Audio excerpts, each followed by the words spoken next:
Dipersembahkan oleh Emco.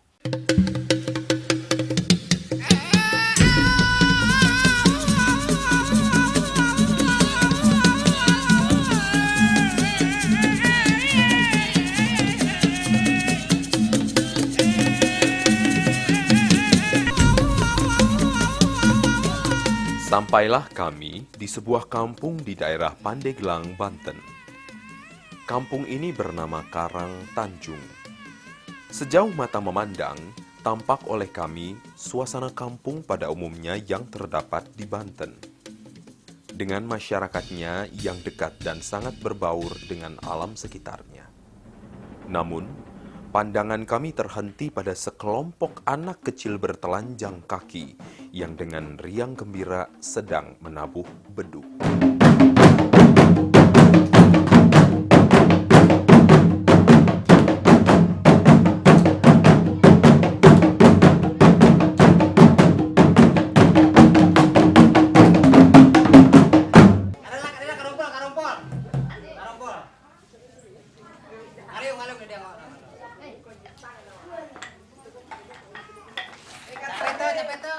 Beduk adalah tetabuhan yang dikenal di dalam budaya Islam. Konon dahulu kala sebelum munculnya beduk, sarana untuk menandakan datangnya waktu ibadah umat Islam adalah kentongan. Hanya saja, bunyi kentongan sering menghasilkan banyak pengertian panggilan. Maka untuk membedakannya dibuatlah beduk sebagai tanda untuk beribadah. Dari sinilah orang yang terinspirasi untuk membuat kreasi dari tabuhan beduk ini, mereka pun membuat gerakan yang sama untuk menabuh beduk. Siap. Siap. Oh, kudu siap. Jauh sebelum ada berdirinya Kesultanan, itu Banten sudah dikenal juga sebagai sebuah kerajaan Sunda yang tidak jauh berbeda adat, tradisi, bahasanya dengan Jawa Barat. Dan ketika Kesultanan masuk ke wilayah Banten, itu mulai muncul lagi ada pertukaran budaya, semacam asimilasi antara budaya Sunda dengan budaya Jawa. Maka di Banten itu masih banyak sekali bahan-bahan atau sumber-sumber yang bisa digali dari tradisi lokal. Ini terlihat nanti di kesenian mereka. Pantai Utara misalnya lebih banyak kepada kesenian yang berbasis bernafaskan Islam. Kemudian yang Banten Selatan lebih banyak kepada tradisi terkait dengan ritual keagamaan yang terutama untuk memperingati atau sekedar untuk mengungkapkan rasa syukur kepada Tuhan Yang Maha Esa mengenai keberhasilan mereka di dalam pertanian. Awalnya, seni tradisional rampak beduk berasal dari tradisi masyarakat Pandeglang dan sekitarnya yang disebut dengan ngadu beduk. Dan biasanya dilakukan ketika meramaikan takbiran malam menyambut Hari Raya Idul Fitri dan Idul Adha. Tradisi ini dilakukan oleh 2 atau lebih kampung yang bersebelahan. Ngadu beduk diawali dengan adanya perjanjian masing-masing perwakilan warga. Kegiatan dimulai ketika salah satu kampung melakukan tabuhan menantan, yang kemudian disahut oleh tabuhan lain dari pihak lawan. Hingga akhirnya, saling bersahutan tabuhan sesuai kreasi masing-masing. Selanjutnya, mereka bergerak mendekat ke arah sumber suara lawan, yang akhirnya bertemu di arena lapang atau perbatasan kampung. Sayangnya, dahulu sering berakhir dengan kericuhan.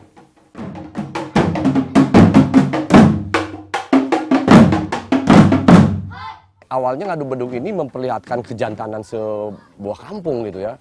Memperlihatkan bahwa pemuda atau warga bersangkutan itu memiliki kekuatan. Lebih banyak beduk yang dimiliki sebuah kampung, itu menunjukkan bahwa kampung tersebut memiliki laki-laki yang lebih tangguh, lebih kuat begitu.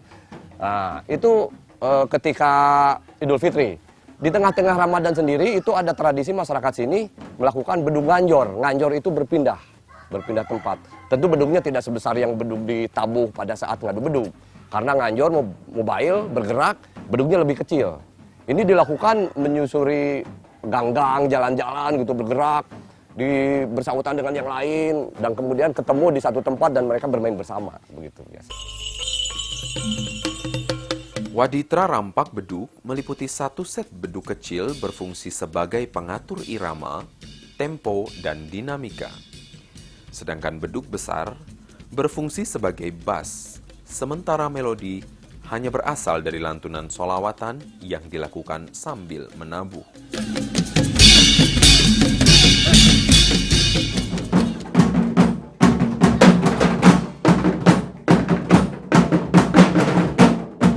Seni rampak beduk mempertunjukkan tarian-tarian yang terlihat indah. Seni perkusi tradisional ini terus berkembang. Rampak beduk sebagai salah satu seni kebanggaan asal Pandeglang, Banten, hingga saat ini biasa dilombakan menjelang hari raya atau pada hari besar nasional. Sesuai sejarah kemunculannya yang berasal dari komunitas Islam tradisional, maka busana yang dikenakan oleh para pemain rampak beduk biasanya terdiri dari pakaian silat khas Banten, yang disesuaikan dengan perkembangan zaman dan unsur kedaerahan. Selain sebagai pemain rampak, para penabuh ini juga berperan sebagai penari.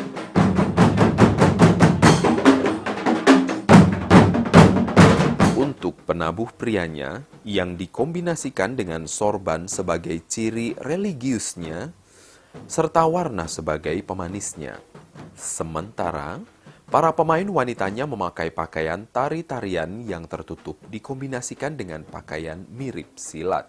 Di masyarakat Pandeglang, beduk adalah sebuah tradisi yang menjadi kekuatan mereka, lambang kejantanan orang sini, begitu. Dan kemudian berkembang sebagaimana tradisi-tradisi yang lain, perubahan zaman dan sebagainya, yang asalnya hanya sebatas musikal saja. Kemudian ketika ada kebutuhan untuk pertunjukan, ya unsur-unsur teknik pertunjukan masuk di situ. Ada koreografinya, ada penataan busananya, ada penataan pola panggungnya, dan sebagainya. Jadilah sekarang orang menyebutnya dengan seni rampak beduk. Sesungguhnya bukan hanya musik, tetapi juga ada tari, seni rupa, teater di dalamnya, begitu. Seni rampak beduk dalam perkembangannya kini bukan hanya sekedar tampilan religi, tetapi juga hiburan dan bagian dari seni tradisi yang harus dipertahankan.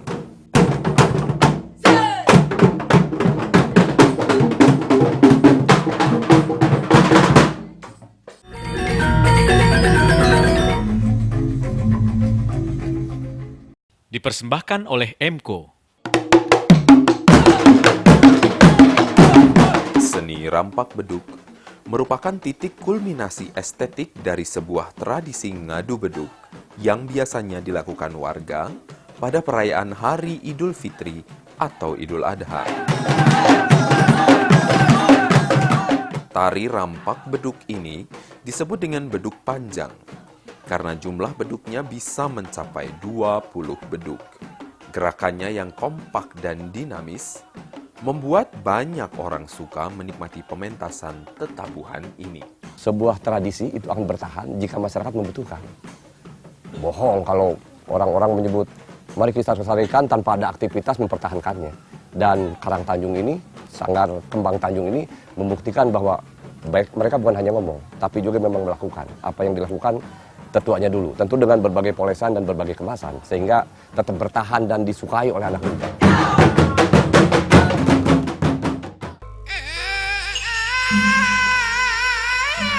Dari Desa Karang Tanjung, kini kami menuju Kecamatan Saketi.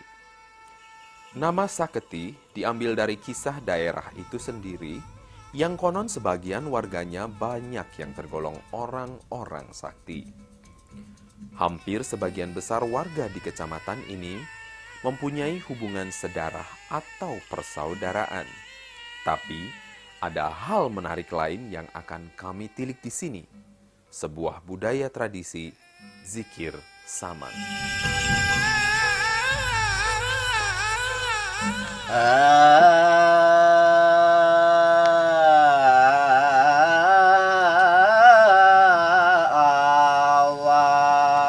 Namanya memang saman, Tapi berbeda dengan tari saman di tanah Aceh yang mengutamakan gerakan dinamis yang serempak dari para penarinya. Zikir saman ini mengandalkan suara menjadi sumber kekuatan pemainnya. Di Kecamatan Saketi ini, ada sekitar 20 grup zikir saman. Salah satunya adalah grup kesenian Saman Layung Sari. Tepatnya di Kampung Sawah, Desa Wanagiri yang dipimpin oleh Abah Surahman dan saudaranya Abah Surya. Selama 30 tahun lebih, mereka memimpin dan mempertahankan kesenian zikir saman yang mayoritas beranggotakan para orang tua.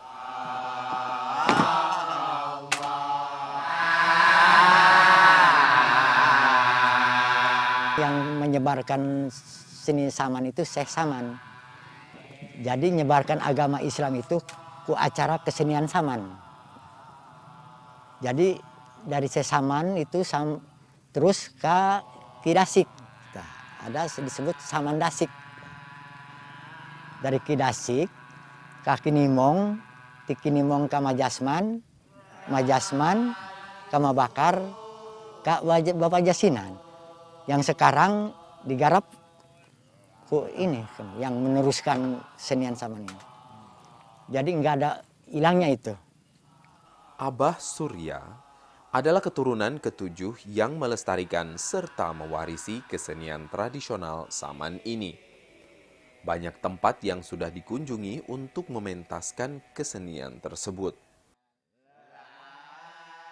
Karena Abah bertekad, jangan sampai kesenian saman tenggelam tergerus dengan seni-seni modern yang sekarang sudah masuk sampai ke pelosok desa. Abah Surya juga berusaha melakukan kaderisasi dengan melibatkan anak muda berlatih zikir saman.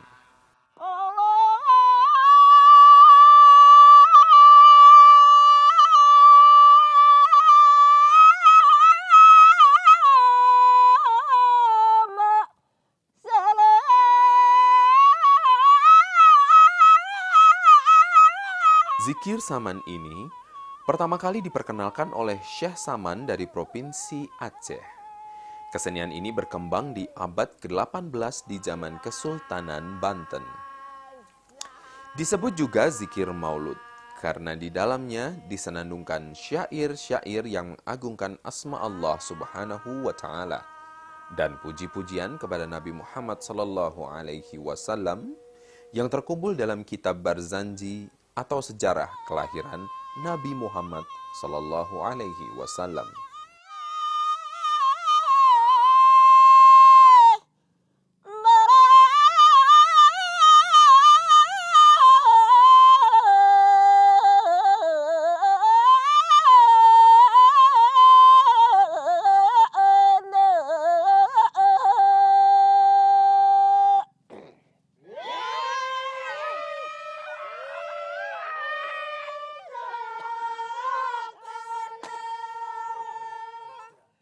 Mempelajari vokal saman yang melengking tinggi dan ritual demi ritual penggurahan yang harus dilakukan berkali-kali, boleh jadi menjadi penyebab malasnya anak-anak muda mempelajari seni saman yang pada akhirnya menyebabkan rendahnya regenerasi kesenian khas Banten ini.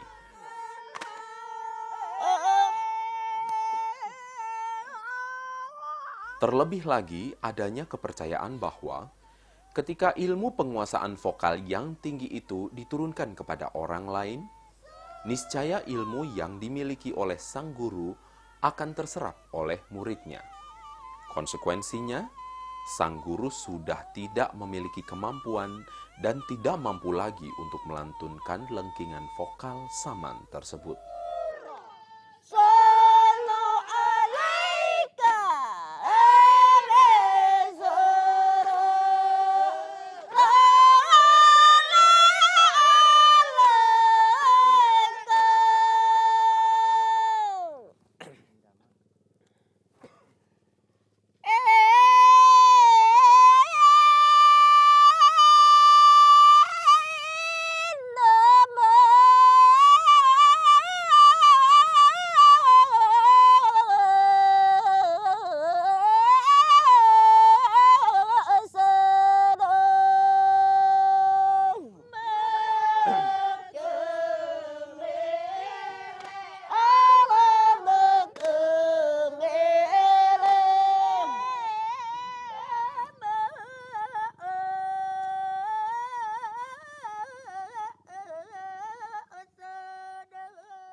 Dipersembahkan oleh Emco.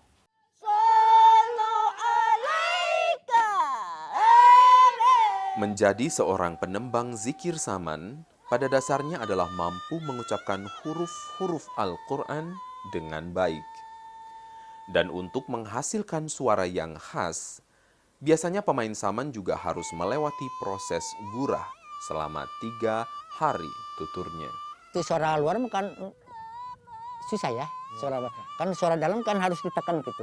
Nggak ditekan gitu, nggak keluar susah. Kan pakai apa itu namanya? Gugurah itu. Itu nggak semua orang bisa gitu. Nggak semua orang bisa suara keras itu. Sebuah proses yang bertujuan menghilangkan kotoran baik dari tenggorokan maupun hidung. Secara pelaksanaan masalah gugurah, jadi di akar pohon singugu itu harus digerus sesudah digerus sampai lembut, terus pakai air, pakai saringan. Sesudah itu dilaksanakan setiap hari Jumat melaksanakannya, Pak. Begitu.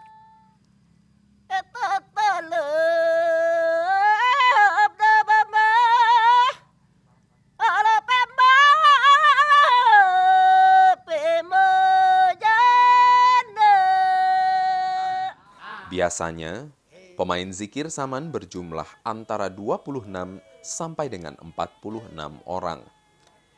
2 hingga 4 orang berperan sebagai penembang saman yang membacakan syair-syair kitab Barzanji. Sementara 20 sampai 40 orang yang semuanya adalah laki-laki mengimbangi lengkingan suara penembang zikir dengan saling bersahutan bersama sebagai alog.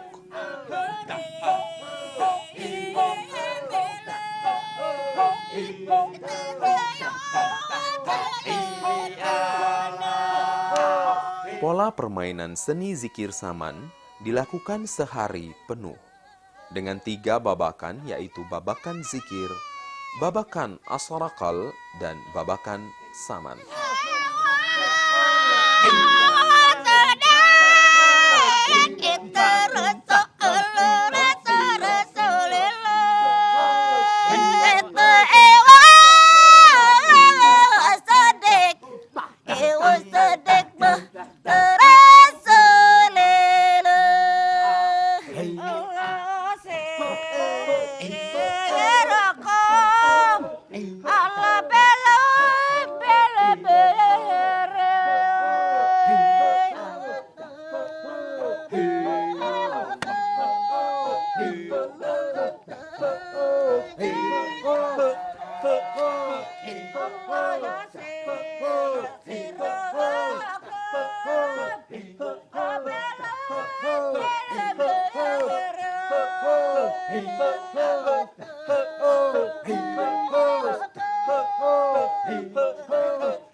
Kini kesenian saman tidak sekedar dimainkan pada acara ritual Maulid Nabi semata.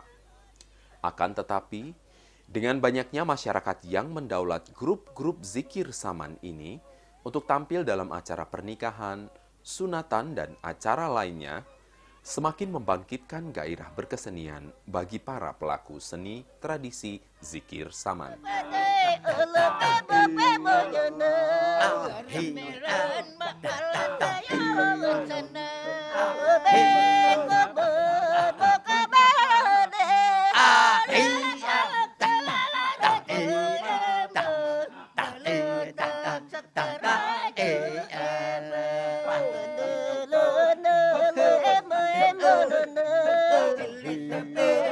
Bertandang ke tanah Pandeglang yang kaya, membuat kami ingin berlama-lama tinggal, agar menjadi lebih dekat dengan masyarakat dan kehidupannya. Seni Pandegelang yang sungguh potensial bukan sekedar suguhan yang menarik dan menghibur hati, tetapi mengingatkan kita untuk tergerak dan giat memberdayakannya. Sebagai bangsa penerus, kita jadikan kekayaan ini menjadi sumber penggarapan seni pertunjukan terlestarikan untuk masa yang akan datang.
Dipersembahkan oleh MCO.